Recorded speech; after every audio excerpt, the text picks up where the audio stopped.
Welcome to Jurassic Park. Welcome back, paleontologists, to another map critique, this time Desert Borderlands, otherwise known as Dibble. So, like in our previous video, we're trying to figure out what type of immersion the art is telling us. And then let's just begin with step 1, the type of immersion. Cool. Let's just start by looking at the color choices and see if that affects either the narrative or the gameplay. There it is. That's what it normally looks like. So I'm going to bring up a simplified version.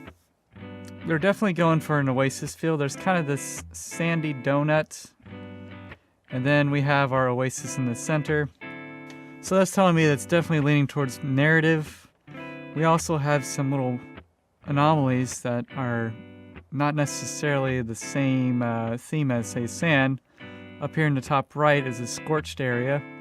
I think there's some dragons there, and there's necromancy, so they made it kind of dark.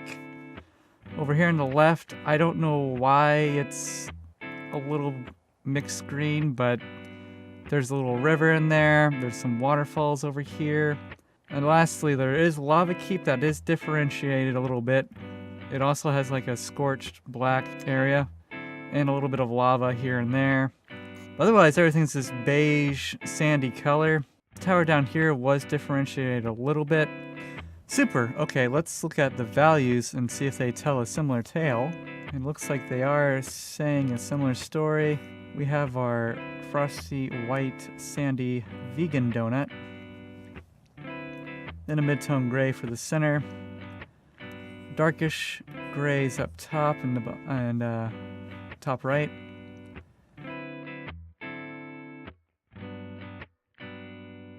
So again, even in value-wise, they're saying it's mostly for setting and narrative. Not too much emphasis on indicating objectives as much. So what's the next thing? Well, the next step is to subjectively graph out our observations. And as I repeated constantly, I'm going to go with our bell curve is leaning towards narrative. There's going to be a little bump for the team colors, because obviously those are showing gameplay mechanics. Otherwise, let's move on to the next element. Okay, shape will be the next thing we're going for. Let's go ahead and bring up our map. Now, to look at our shapes. So big shapes, I would say for this map, if it wasn't obvious, this is pretty square. Honestly, that's not something I would design for. It usually means you end up being very compartmentalized.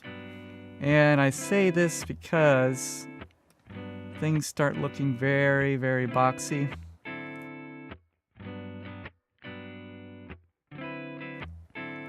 Let's try to look for smaller shapes. So obviously for our cliff faces, that's fairly organic and loose. For the objectives, I'm seeing some circles for a tower here.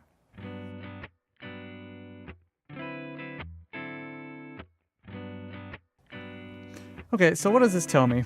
Well, for one, you can actually, it looks like a face. If I drew a little eyeball here, here, colored this, and then we got like a little robot face going on. But besides that, it started out as a box overall, and it ended up with a lot of compartmentalization, sort of like a house. So this is like a little doorway here. And I take issue with that design-wise. But overall, I would say the shapes even lean towards probably in the center, because we do have towers at least, and a keep. Well, they are boxy in some areas. Alright, let's bring up our graph. This one's a little tricky. It's probably the first time I'll do this. But I'm actually going to say it's a low value, because honestly the quality of that wasn't very good. It's kind of more like a lump than it is a bell curve. I don't think that's ideal. However, this is obviously all subjective, so very open to interpretation here and criticism. But otherwise, let's move on to the next element. Okay, so line, we'll be particularly looking at pathways, and I saw a lot of them just looking at the map from above. Now, as I mentioned in the EOT video, if they're long and decisive, they're going to be leaning towards more getting the player to point A to point B, which is a game mechanic A to game mechanic B, or even move on to C. Now, if they're short and they're like all over the place, it's going to lean towards more narrative. Alright, let's find some lines. So, these small little pathways are clearly evident. I'm not going to be marking all of them, but the big ones leading to the towers, those are pretty easy to see.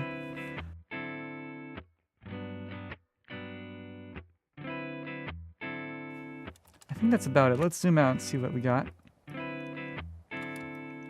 So I say at least compared to EOTM, there's a lot more lines that are more continuous, fairly confident and uninterrupted.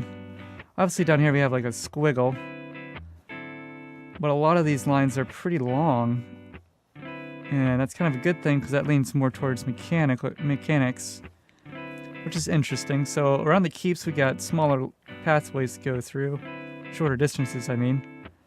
And for the center here, there's a lot of different ways to go through here.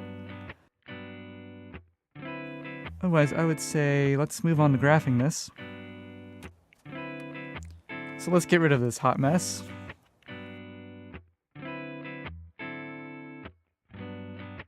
We had far more confident lines, which is making me feel like the bell curve, if I was going to draw this out, is leaning more towards gameplay. Alright, I think that about covers it for the type of immersion here. Let's move on to the big picture. Alright, here at the big picture, you'll probably notice that this time my bell curves aren't all the same height, and there's a reason for this. So, for instance, our color here, while it was leaning more towards the narrative, I didn't think it was that strong. And here's why. That the narrative for this particular setting here is that it's an oasis. The point is, the art should have told the story of this oasis, and some of the things it added on, particularly here up the top, kind of detract from that. Like if we stop losing narrative even, like for one, it doesn't tell much mechanics. For this box of light green color here, like why do we even have that? What does that have to do with the oasis? I don't know. But this is the major offender for me. You have this dark spot, and there's just dragons here, and they burned up the land. There's some necromancy. What does that have to do with the oasis? I don't know. I mean, it's kind of a bit out there even for me. Not only that, you also have this color green that detracts from the center color's green. So no longer is it like this special oasis. Why, there's just freaking green all over the place. There's some water over here. And of course there's green up here in the top left. So despite being an oasis type map, that actually isn't the focus for this narrative, which is why we actually are going to be scoring the bell curve for color in this particular instance, actually kind of a lower tier. So okay, that's settled. Next thing, the shape. Pretty much the same deal. While it is largely organic and they're very pretty, they aren't even descripted for narrative speaking, because again, the two offending corners up here, the shapes don't really contribute to the overall image. Especially when you consider there's a lot of compartmentalized boxes going on. So if anything, these are kind of a wasted space, mechanically and even narratively speaking. So that too is actually going to be a fairly low bell curve on our big picture graph right here. Now one thing that actually I didn't even consider is that the line for this map were actually pretty good. I mean, they were fine by me. I wasn't expecting as long and decisive swoops and pathways, but there actually are. Despite there's a little, you can see that the art is saying there's a little nuance. But really, that's a clear-cut path to an objective. And it's a clear-cut path to this objective, and back to this objective. Then once you start getting near the keeps, then you get smaller, as I was stating before. But I would say the line is as high as it's going to be. That's actually pretty good. So what does it look like averaged out? I would say art-wise, it's serving the map about 50% of the time. So maybe a cup is half full kind of deal. Alright, that's my reasoning for that. Let's go on to the next step. So, step 2, map mechanics. So you have your typical map mechanics like Doliacs, sentries, then you all have your walls for the towers and keeps, gates. You also have your siege defense, defending on objectives. For Desert Borderland in particular, just as Edge of the Mist, there are unique lords with their own special abilities for each and every objective. Of course, recently we also have gliding that's been introduced in the majority of the maps except for Edge of the Mist. And you have shrine buffs. There's about 3 different types in groups of 3. They each have some specific effects associated with their types, depending on how many you capture. Just like the other Borderlands, there's Bloodlust. If you capture 3 out of the 5 circles and hold them for a time period, you grant a global buff to all of you and your allies. Unlike Edge of the Mist, objectives do upgrade once a certain number of Doliacs reach them. There are also guild tactivators and guild passive bonuses that can be applied to captured objectives. And territories that were added recently, these tell where those passives actually extend. And also if it's your team color, you can glide there. If it's not, you can't. And of course, hay bales that catch your fall. Wow, I didn't think we'd have this issue again, but in overview, it's relatively the same thing that happened to EOTM. There's so many mechanics that the player probably can't keep track of all of them. And the reason is just simple psychology. As I noted in the EOTM video, we can only really keep track of about 7 things plus or minus 2 at a time. And that's just for simple tones and digits.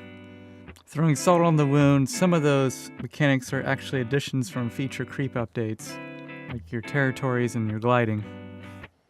Now I'm saying this in a negative tone because you can't just simply throw in game mechanics on a map to make it better, which is why the art part of this, the layout, was so long because it's actually crucial. Those distances matter between objectives, as we're going to see in step 3. Here we go, Sightlines. So for the attacking spawn point, it was alright. There were like 2 little broken arches that you could see for the first way. Following through that, you can clearly see the tower ahead, which is fine. Nothing stood out in this direction besides maybe trees, but I think at day you can see the supply camp. There wasn't anything noteworthy in this direction besides a rune.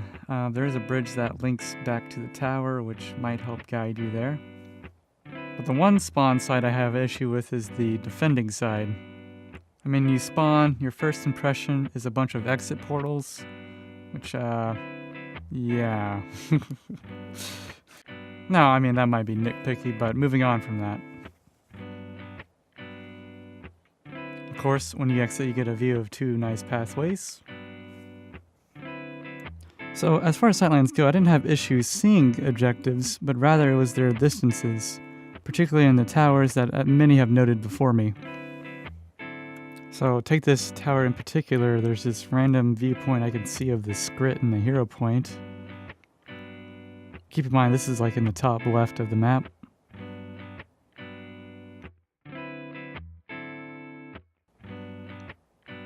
I can see a nice little waterfall from here.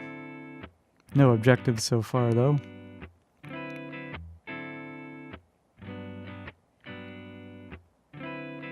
So standing in the front of this tower, obviously I can't see a keep or another tower or another supply camp. But the only thing that's in view is a shrine. But basically this particular tower has no strategical significance. Like you can't siege from it, it doesn't obstruct traffic. Really, it's just there in the points in the top left. This also applies to the tower in the top right as well. On that note, how's the visibility of the keeps? So let's just start with Lava Keep. Besides burning people, the lava is doing a good job of indicating that this is the keep. Of course, the shrines around Lava Keep are clearly indicated by the flaming spire there. I'm not holding my breath for this, but leaving the east side of the keep, you obviously can't see too much besides the pathway leading up. North side of it actually has a good view of the tower. After getting blobbed down, I can say in general the Lava Keep can't really be used offensively as with, say, trebs. However, the camps can actually hit it with trebs. Speaking of camps, you can actually treb from some of the camps, if not most of them, in the Desert Borderland. Now, while towers might be out of range to be useful because of their distance from other objectives, there are some things that this map does well, such as these little elevator portals into Gary for the defenders. It's important to note that sieging and trebbing isn't the only thing that is strategically significant. Let's take EOTM for example. The towers there actually block passageways, which is an interesting strategy and nuance that those points actually have. Alright, so what's the takeaway from all this? Well, for me, I think it's a deeper and deeper melancholic depression, but that's probably just from making these videos longer and longer and longer apparently.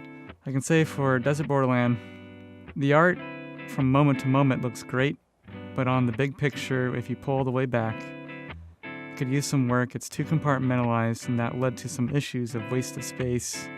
Plus, it pulled out some objectives way too far to be useful. Furthermore, it suffers from the same symptom that EOTM did, being oversaturated with mechanics. And sadly, that's probably one of the reasons why people dislike this map. But mechanically, I think there are some takeaways. The Garrison Lord is actually interesting since you have to utilize your jump key. So if there are any takeaways from this, I would think just have one type of Lord for a keep, one type of Lord for a tower, one type of little veteran for the scout camp, and one type of sentry. That little consistency offloads the amount of things that a player needs to remember.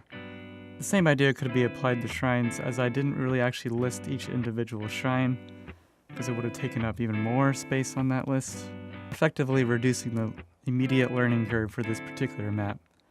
I'm actually fine with a lot of more of the terrain that have some strategical nuance when it comes to gliding and siege warfare, something I didn't have enough time to get into for this particular review. About the only thing I can really say about that, all the towers feel the same when you're sieging them. I'd say lava and air keep. Air is more annoying due to the blowbacks, but also doesn't have offensive capabilities like Lava Keep. Garrison about the only different keep compared to those two. Otherwise, I think that about wraps this all up. So, if I missed anything, let me know in the comments below. Subscribe if you want to hear the next map design critique. Hit that like button, or if you disliked it, hit that dislike button. And I will see you next time.